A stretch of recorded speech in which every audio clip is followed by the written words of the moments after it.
విపక్ష ఇండియా కూటమి నేతలు కాసేపట్లో సమావేశం కానున్నారు. కాంగ్రెస్ అధ్యక్షుడు మల్లికార్జున ఖర్గే నివాసంలో ఈ భేటీ జరగనుంది. భవిష్యత్ కార్యాచరణపై చర్చించనున్నారు విపక్ష నేతలు. కేంద్రంలో ప్రభుత్వ ఏర్పాటు అవకాశాలపైన చర్చించే అవకాశం కనిపిస్తోంది.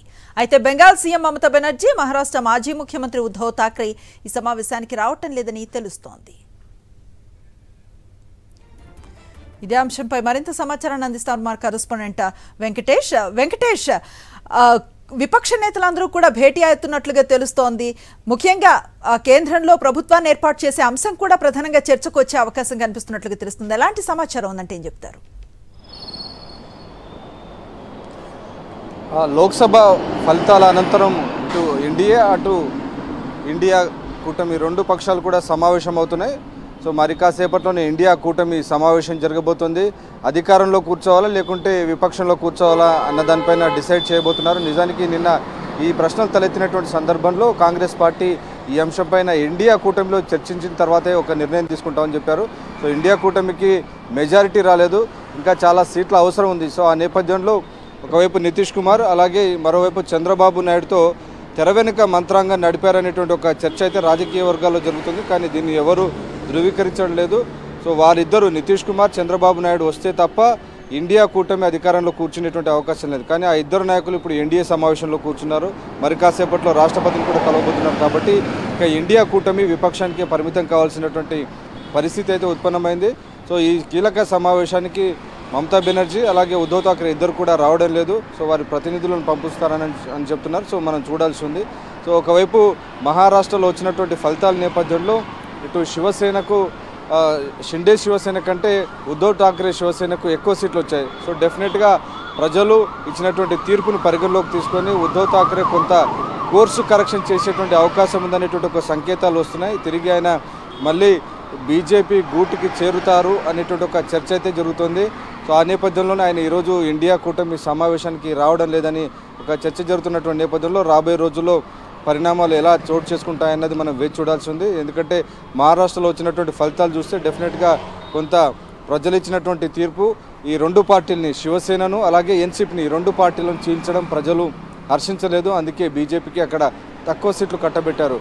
ఎవరైతే చీలిపోయినటువంటి పార్టీలుగా ఉన్నటువంటి ఇటు శరద్ పవార్ కానీ అలాగే ఉద్ధవ్ ఠాక్రేకు అధిక స్థానాలు కట్టబెట్టారు. సో దీని ద్వారా బీజేపీ కూడా అక్కడ కొంత కోర్సు కరెక్షన్ చేసేటువంటి అవకాశం ఉంది.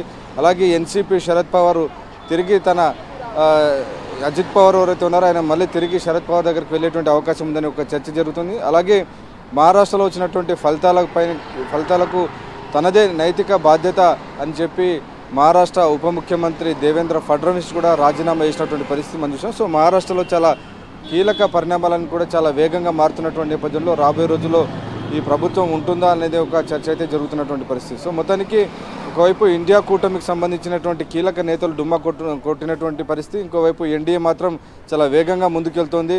మరి కాసేపట్లో రాష్ట్రపతిని కలిసి తమకు ప్రభుత్వ ఏర్పాటుకు అవకాశం ఇవ్వాలని కోరబోతున్నటువంటి నేపథ్యంలో డెఫినెట్గా ఈ పరిణామాలన్నీ కూడా లోక్సభ ఎన్నికల ఫలితాల అనంతరం జరుగుతున్నటువంటి ఫలితాలు కనుక చూస్తుంటే డెఫినెట్గా ఇది ఒక సంకీర్ణ యుగంలోకి వెళ్తున్నారు. సో సంకీర్ణ రాజకీయాల యుగం ప్రారంభమైంది. 10 ఏళ్ల కిందట 2014 ముందు సంకీర్ణ ప్రభుత్వాలు ఏర్పడ్డాయి. మళ్ళీ 10 ఏళ్ల తర్వాత సంకీర్ణంగా ప్రభుత్వం ఏర్పడబోతుంది. సో ఈ సంకీర్ణ ప్రభుత్వంలో భాగస్వామ్య పక్షాలను, అన్ని పార్టీలను మెప్పించి ఒప్పించి ముందుకెళ్లాల్సినటువంటి చాకచక్యంతో ముందుకెళ్లాల్సినటువంటి పరిస్థితి ప్రధాని నరేంద్ర మోడీకి ఉంది. రైట్, మీరు అన్నట్లుగా రెండు పార్టీలకి, అటు ఎన్డీఏ కానివ్వండి ఇటు విపక్ష ఇండియా కూటమికి కానివ్వండి, ఎవరికి సరైన మెజారిటీ కనిపించలేదు. అటు ప్రభుత్వాన్ని ఏర్పాటు చేయడానికైనా లేదా విపక్షంగా ముందుకు వెళ్ళటానికైనా. ఇప్పుడు ఉన్న ప్రస్తుత పరిస్థితులు ఎట్లాంటి వాతావరణాన్ని తలపిస్తున్నాయంటే ఏం చెప్తారు? ఎట్లా ముందుకు వెళ్ళే అవకాశం ఉందంటే ఏం చెప్తారు? అంటే డెఫినెట్గా ప్రస్తుతం ఉన్నటువంటి ఫలితాలను చూస్తే చిన్న పార్టీలు, ప్రాంతీయ పార్టీలు కింగ్ మేకర్ రోల్ పోషిస్తున్నటువంటి పరిస్థితి మనం చూస్తున్నాం. సో 240 దగ్గర బీజేపీ ఆగిపోయింది. సో 32 సీట్లు బీజేపీకి తక్కువగా ఉన్నాయి. సో ఈ నేపథ్యంలో చంద్రబాబు నాయుడు, నితీష్ కుమార్ ఇద్దరు కూడా కింగ్ మేకర్స్గా మారారు. సో వారి పాత్ర చాలా కీలకంగా మారుతుంది. అలాగే ఇండియా కూటమిలో కాంగ్రెస్ పార్టీకి 99 సీట్లు వచ్చాయి. సో మిగిలినటువంటి షేర్లో తృణమూల్ కాంగ్రెస్ పార్టీ, డిఎంకే అలాగే సమాజ్వాదీ పార్టీ ఈ మూడు కీలకమైనటువంటి పార్టీలుగా ఉన్నాయి. సో ఈ మొత్తం ప్రాంతీయ పార్టీలు మాత్రమే ఈ లోక్సభ ఎన్నికల ఫలితాలను చూసిన తర్వాత ప్రాంతీయ పార్టీలు రాబోయేటువంటి రోజుల్లో చాలా కీలక పాత్ర పోషించబోతున్నాయి. ప్రభుత్వం కొనసాగాలన్నా ప్రభుత్వాన్ని దింపాలన్నా కానీ ప్రాంతీయ పార్టీల యొక్క ఆస్పిరేషన్స్ వాళ్ళు కోరినటువంటి కోరికలు డిమాండ్లు ఆమోదిస్తేనే ఈ 5 ఏళ్ల పాటు స్థిరంగా ప్రభుత్వం కొనసాగేటువంటి అవకాశం ఉంటుంది. లేదంటే ఈ ప్రభుత్వాలు పతనమయ్యేటువంటి అవకాశం ఉంది. మళ్ళీ ఎప్పుడైనా ఎన్నికలు కూడా వచ్చే అవకాశం ఉంటుంది. Thank you Venkatesh. విపక్ష ఇండియా కూటమి నేతల సమావేశం కాసేపట్లో ప్రారంభం కాబోతోంది. కాంగ్రెస్ అధ్యక్షుడు మల్లికార్జున ఖర్గే నివాసంలో ఈ భేటీ జరగబోతోంది.